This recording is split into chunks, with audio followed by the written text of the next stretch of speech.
Salam sejahtera, anda sedang menonton cerita bersama saya Naila Huda, dan untuk cerita jam ini kami nak bawakan cerita di sebalik pembentangan Rang Undang-Undang RUU Kawalan Produk Tembakau dan Merokok 2022 yang kita jangka akan dibentangkan untuk bacaan kali kedua di Dewan Rakyat hari ini, sama ada hari ini ataupun esok. Dan RUU ini antara lain mengetengahkan larangan merokok apa-apa produk tembakau atau pengganti tembakau serta larangan penggunaan peranti merokok oleh mana-mana individu yang lahir pada 2007 dan seterusnya ataupun Generation Endgame GEG. Namun sebelum ini, Jawatankuasa Pilihan Khas PSCC bagi Hal Ehwal Wanita dan Kanak-kanak dan Pembangunan Sosial bagaimanapun mengeluarkan kenyataan mereka berharap jawatankuasa ini diberi peluang untuk menilai sama ada pelaksanaan RUU ini selaras dengan Konvensyen Hak Kanak-kanak Pertubuhan Bangsa-Bangsa Bersatu. Ini kerana kata PSSC ini mereka khawatir fasal-fasal berhubung dengan penguatkuasaan RUU ini akan membuka ruang untuk penyalahgunaan, salah tafsir dan juga hukuman yang dilihat tidak setimpal dengan kesalahan. Ini antara pertikaian persoalan yang diketengahkan PSCC ini serta beberapa pihak lain juga dalam perdebatan berhubung dengan RUU yang kita lihat semakin banyak mendapat perhatian di media sosial. Dan baru saja dikemaskini sebentar tadi, salah seorang anggota PSCC ini, Datuk Seri Azlina Uthman Said, melalui Twitter memaklumkan pihaknya telah pun menghadiri pertemuan antara JKPK ataupun PSCC Hal Ehwal Wanita dan Kanak-kanak dan Pembangunan Sosial, Parlimen dan pihak Menteri Kesihatan YB Khairy Jamaluddin bagi membincangkan perihal RUU Kawalan Produk Tembakau 2022 ini.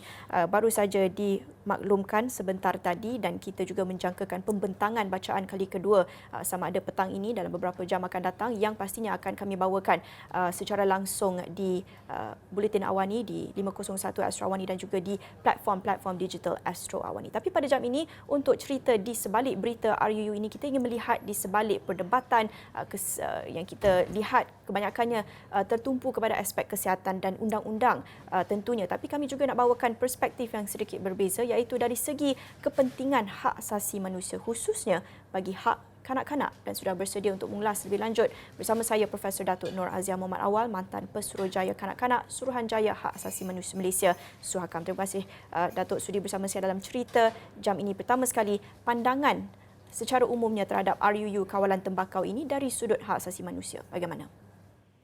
Terima kasih. Saya merasakan bahawa dari sudut hak asasi, terutamanya hak asasi kanak-kanak lah. Kanak-kanak ini ada hak untuk hidup sihat dan selesa dan dijauhi daripada penyakit. Ya. Jadi bagi saya, rang undang-undang ini sangat penting untuk melindungi kanak-kanak, terutamanya mereka yang lahir pada 2007 ke atas. Dan ini memastikan generasi masa depan kita ini tidak, maknanya dia bebas daripada rokok dan tidak merokok, dan boleh menjimatkan kerajaan dari segi isu-isu kesihatan ya, untuk pengubatan dan sebagainya. Dan saya dipahamkan ia akan kerajaan menanggung kos hampir 8 bilion ya, dari segi kesan orang yang merokok yang kemudiannya sakit. Dan bagi saya ini sangat penting bagi generasi kita, bagi kanak-kanak. Sebab kanak-kanak ni dalam hak kanak-kanak itu, dalam Konvensyen Hak Kanak-kanak kita ada 4 prinsip asas, dan salah satu daripada prinsip asas ini hak untuk hidup dan membangunkan diri. Dan dalam hak untuk hidup ini termasuklah memastikan kanak-kanak ada hak kepada perkhidmatan kesihatan, diberikan vaksin dan dilindungi daripada penyakit-penyakit berjangkit dan sebagainya. Dan bagi saya, rokok ini banyak mudaratnya kepada kanak-kanak dan kepada semua orang terutamanya.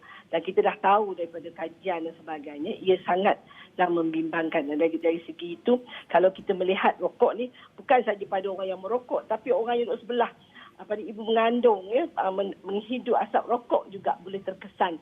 Dan maknanya itu ialah ia memberi kesan buruk kepada anak dalam perut, bayi itu daripada dalam perut lagi. Jadi sesuailah ia diluluskan untuk memastikan generasi akan datang, terutamanya kanak-kanak, mendapat perlindungan yang sewajarnya. Prof, pada masa yang sama kita lihat masih ramai lagi yang sama ada keliru ataupun tak berapa aware dengan peruntukan kuasa bawah RUU ini, dan pada masa yang sama ramai juga yang concern, bimbang dengan bagaimana peruntukan kuasa atau peruntukan undang-undang ini terhadap individu bawah umur, generation endgame yang bukan saja akan berusia 18 tahun tapi yang peringkat-peringkat umur bawah 18 tahun ini, yang mana akan ada juga penggunaan akta kanak-kanak bagi kawalan tembakau bagi generasi bawah 18 tahun ini. Boleh Datuk tolong terangkan sedikit bagi mereka yang masih lagi keliru dan juga masih tak ambil tahu lagi mengenai dengan perbezaan kedua-dua akta ini dalam kawalan tembakau? Sebenarnya jika saya melihat secara am saja, ya, dari segi dia memperuntukkan kalau kepada boleh dikuatkuasakan jika orang menjual barang-barang terlarang ini kepada individu yang lahir pada 2007, dan individu yang lahir daripada 2007 itu mungkin juga masih kanak-kanak, ya, dari segi sudut yang akan datang, maknanya ia mungkin dijual kepada kanak-kanak. Di Malaysia kita ada akta kanak-kanak. Dalam akta kanak-kanak ada peruntukan mengenai kanak-kanak yang berkonflik dengan undang, yang melanggar undang, yang ia perlu dibawa ke mahkamah bagi kanak-kanak. Jadi bagi saya peruntukan undang-undang ini, kanak-kanak yang melanggar undang-undang jenayah, yang melakukan kesalahan seperti mencuri, membunuh, merompak dan sebagainya, itu mereka masih dibawa, bagi kesalahan bunuh dibawa ke mahkamah tinggi, kerana mahkamah bagi kanak-kanak tak ada bidang kuasa dari segi penghukuman gantung itu. Tetapi selain daripada itu, kesalahan itu perlu dibawa, kalau yang tertuduh, orang yang kena tuduh itu adalah kanak-kanak, dia perlu dibawa ke mahkamah bagi kanak-kanak. Itu peruntukan yang memang dah ada dalam undang-undang kita. Jadi dia perlu dibaca bersama kalau saya melihatnya.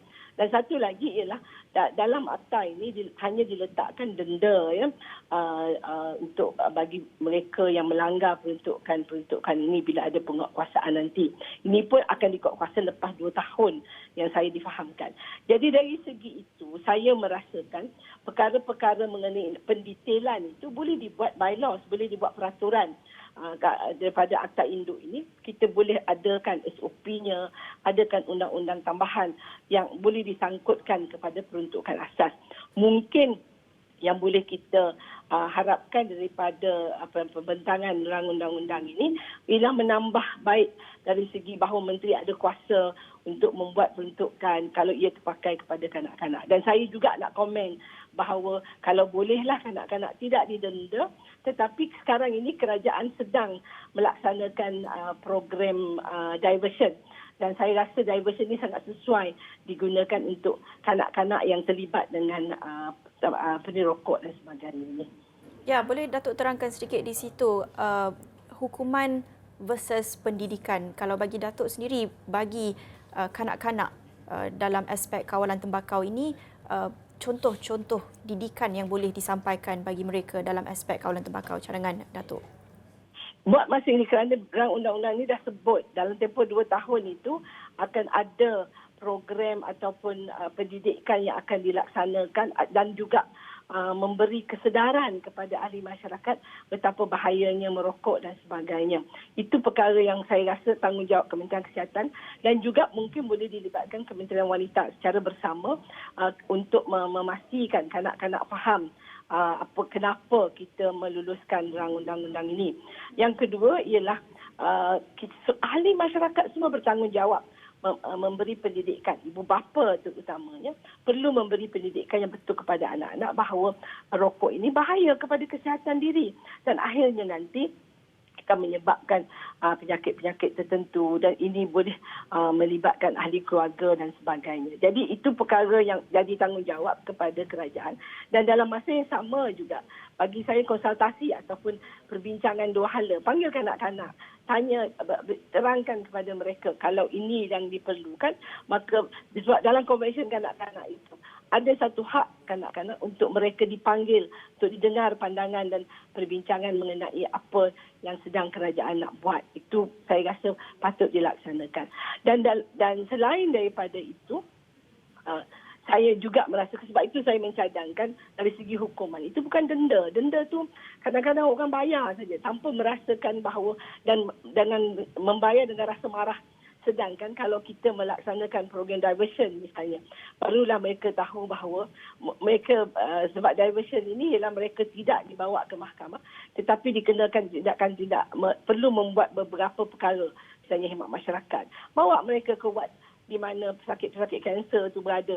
Beri mereka kesedaran bahawa inilah kalau anda merokok ini ialah yang akan anda hadapi. Jadi saya rasa itu patut dilaksanakan dalam masa tempoh 2 tahun ini dan kemudiannya kita boleh kuatkuasakan. Ya, Prof, cukup menarik idea untuk melibatkan kanak-kanak sendiri dalam perbincangan mengenai penguatkuasaan RUU ini kerana mereka yang akan terkesan secara langsung daripada pelaksanaan RUU ini. Tetapi kita tak tahu setakat ini sudah ada ataupun tidak pelibatan kanak-kanak dalam dialog atau konsultasi pihak KKM bersama dengan mereka, kita tak tahu. Tapi kita juga lihat time frame, skop masa yang kita ada yang mereka jangkakan RUU ini diluluskan dalam masa terdekat, dalam minggu ini. Pandangan Datuk ada keperluan untuk beri lebih masa untuk membahaskan, untuk mungkin melibatkan pandangan kanak-kanak sebelum meluluskan RUU ini?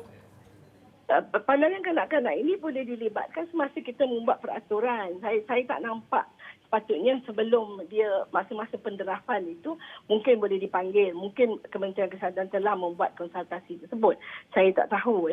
Tetapi sebagai saya bekas Suruhjaya Kanak-Kanak, kami pun tidak pernah dilibatkan dalam perbincangan mengenai rang undang-undang ini. Tetapi bagi saya kepentingannya ialah untuk kanak-kanak. Dan mungkin saya nak terangkan sedikit bila kita tanda tangan Konvensyen Hak Kanak-Kanak ini, kerajaan ada tanggungjawab. Dan prinsip asas dalam Konvensyen Hak Kanak-Kanak ni, satu, kanak-kanak tak boleh didiskriminasi. Yang kedua, kanak-kanak ada hak untuk hidup dan membangunkan diri. Kanak-kanak kalau nak buat apa-apa dasar atau undang adalah untuk kepentingan kanak-kanak. Kita mesti bagi prioriti itu kepada kepentingan, best interest konsep itu. Dan yang keempat ialah hak dia untuk didengar, memberi pandangan dan sebagainya. Dan saya percaya jika kita memanggil kanak-kanak untuk kita dengar pandangannya, tentunya rata-rata mereka ini tidak mahu merokok dan tidak suka kepada rokok. Dan itu sebabnya kumpulan yang kecil ini yang kita nak kecilkan lagi ataupun tiadakan langsung. Sebab dia akan memberi kesan kepada kawan-kawan yang lain. Kita tahu sekarang sekolah, pejabat kerajaan semua kawasan larangan merokok, dan restoran banyak juga kawasan larangan. Tetapi ramai rakyat yang merokok ni tidak ambil perhatian. Dia tak kisah apa. Dia kata kalau kena denda lah. Tetapi jika kita membuat undang-undang menunjukkan seriusnya kita untuk memastikan bahawa generasi akan datang ini free from smoking. Maknanya dia bebas daripada asap rokok dan tidak akan mengganggu gugat kesihatan mereka. Okey, akhir sekali Prof, dalam masa yang sama kita tahu sebelum RUU ini dicadangkan, kita lihat sudah ada larangan yang dikemukakan di New Zealand tetapi masih belum diluluskan, masih lagi dalam proses perbincangan dan perdebatan juga, perbahasan dan sebagainya. Kalau nak dibandingkan di New Zealand pula bagaimana? Apa yang mungkin boleh kita lihat dari sudut perbandingan dan mungkin ada ruang untuk penambahbaikan di mana-mana pihak? New Zealand yang sebenarnya memang undang-undang dia sama dengan kita. Undang-undang itu sedang dibawa di parlimen dan dibincangkan. Tapi kalau kita lihat aktanya, dia memfokuskan kepada orang yang menjual, the retailer, orang yang terlibat dalam industri itu sendiri. Fokusnya kepada mereka dan mereka itu yang nak dihukum. Dan New Zealand pun memang sebuah negara, kalau kita lihat perundangannya mengenai kanak-kanak, sangat children friendly. Dia memang ada berbagai-bagai agensi yang membantu kanak-kanak secara terus. Dia ada peguam untuk kanak-kanak, dia ada juga support dan sebagainya itu. Jadi bagi saya, dia memang memberikan keutamaan kepada kebajikan ataupun kepentingan kanak-kanak. Dan yang kedua, yang hendak dihukum ini adalah orang yang menjual ataupun orang yang mendagangkan bahan-bahan tembakau dan juga yang berkaitan dengan ini. Jadi saya rasa kita boleh ambil itu, tetapi kita akan menjadi negara pertama yang hendak melarang rokok kepada generasi baik. 2 tahun itu untuk mereka membuat persediaan. Dia juga memberi ruang kepada orang yang dalam industri itu untuk mengalihkan perniagaan ke tempat lain. Dan bagi saya itu dan kerajaan bersedia untuk tidak mendapat sebarang teks dan sebagainya. Dan itu saya rasa sangat penting kita ambil perhatian. Dan sepatutnya lah undang-undang ini disokong untuk ia diluluskan dan kemudiannya ditambah baik di peringkat komiti supaya boleh diadakan peraturan-peraturan atau bylaws ini untuk memastikan ia dapat dilaksanakan. Baik, terima kasih banyak lagi yang kita nak kupaskan, tapi itu saja masa yang kita ada untuk ketika ini. Terima kasih sekali lagi kepada Profesor Datuk Nur Aziah Muhammad Awal, mantan Pesuruhjaya Kanak-Kanak Suaka, mengulas mengenai RUU Kawalan Tembakau dari sudut hak asasi manusia khususnya bagi kanak-kanak, dan kami menjangkakan pembentangan bacaan kali kedua RUU ini pada petang ini ataupun esok, tetapi tentunya kami akan bawakan siaran langsung bacaannya di Dewan Rakyat di Astro Awani 501 dan juga di platform media sosial Astro Awani, dan banyak lagi yang kita nak kongsikan untuk cerita jam ini, tapi kita akan bergerak seketika kembali selepas ini.